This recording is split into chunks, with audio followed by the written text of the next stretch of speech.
Let's bring in Scott Grayson for Grayson's Grades. They're brought to you by Tuckahoe Turf Farm, the official sod provider of Lincoln Financial Field. Get stadium quality for your lawn. Go to ttfarms.com for more information. Scotty, another easy day at the office for you. A lot of A's and B's and even an A+ in this week's edition of Grayson's Grades. How are you, Scott?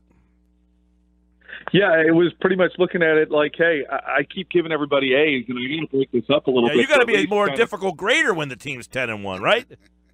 Well, but hell, I kind of thought, well, give some A+, and then there's A's, and then LeGarrette Blount kind of helped out by getting himself a C. So, we got to, trying to mix it up a little bit and give those guys worthy those A+ grades versus just an A. But another great performance by the Birds. Yeah, I want to talk a little bit more about the article you wrote about the Eagles getting ready for this West Coast test, because a lot of doubters are talking about, well, you haven't played the toughest schedule. I mean, when you're in last place the year before, you typically, play a couple of teams like the Bears that were last place. You get the couple stinkers in there, but for the most part, you're playing the same schedule as everybody else in the division, except for those two teams, really. But this is really going to be a separation here, because we're going to find out whether or not this team has the focus and the fortitude, really, with home field advantage on the line in the month of December.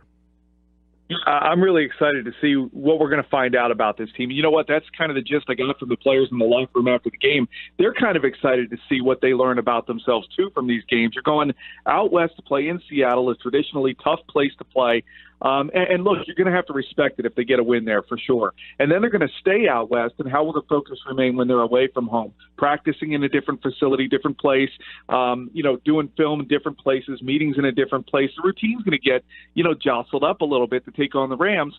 But look, by the time the team takes the field again at the Link on Christmas night, they could potentially have a first-round bye or the number one seed locked up, but it all starts with this road trip, and if they take care of business here, and you know what, they're excited about it. They're excited for the opportunity that this presents, and you love seeing that out of the guys. I mean, they want this. And you talk about the schedule. Look, they've caught some breaks. There's no doubt they've played some teams who've been missing some key guys.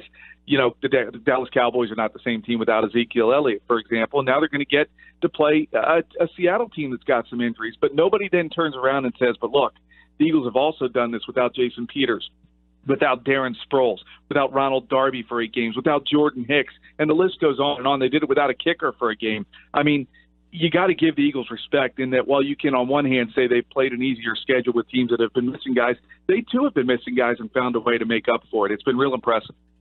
Sports Bash here on 97.3 ESPN. Eagles with their big win as they roll right along, and we've got Scott Grayson in for Grayson's Grades. And, yeah, your pen doesn't get a lot of red ink yesterday. You said you had 1 C on there. Who were some of your B's that you handed out yesterday? Well, for those guys that I kind of knocked down a little bit, Jay Ajayi, the fumble is a little troubling on his part.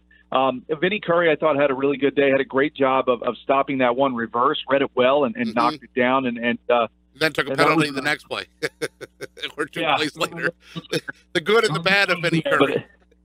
Yeah. I mean, that's the thing with Vinny Curry this season. He just has not been that consistent. And that's what, the Birds are going to need to see from him. And then, Malcolm Jenkins, I just think, look, I like the interception. I like the desire to try to make a big play. I think it had a lot to do with the fact they were playing the Bears and they knew that this game, was already getting out of hand, and he was trying to fight free and think he might be able to break it. I think in a really tight game and a big game, Jenkins will go down and not try to fight for that yardage where he ended up getting the fumble after the interception, but that bothered me, and that was kind of why I knocked him down. Hey, nothing wrong with a B, but, that he needs to do the right thing in that situation, and as a veteran, I think he knows that.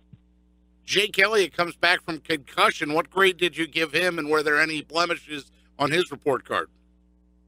I gave Jake an A because, look, he booted that 45-yard field goal, and the wind was blowing around there. I was watching him kick some of his kicks in pregame just to kind of see where his head was, no pun intended, but he to me looked pretty good. He was booting the ball through the wind there, and make that field goal was a nice boost, I think, to see from Elliott. The only thing I almost knocked him down for was the kickoff out of bounds, and as soon as it was heading that way, I mean, he popped himself on the head, which probably wasn't a smart idea after being in the concussion protocol. But hey, those kind of things are occasionally going to happen. I think Elliott's been a really good find for them after what happened with Sturgis. No doubt. Scott Grayson's with us here.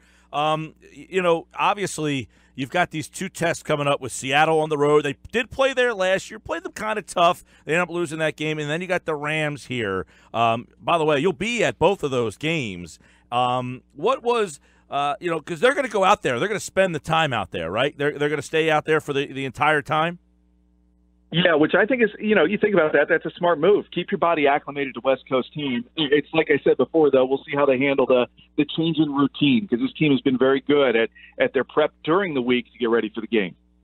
You also, one of the things with this team that yesterday a lot of people were talking about, the electric slide and the celebrations.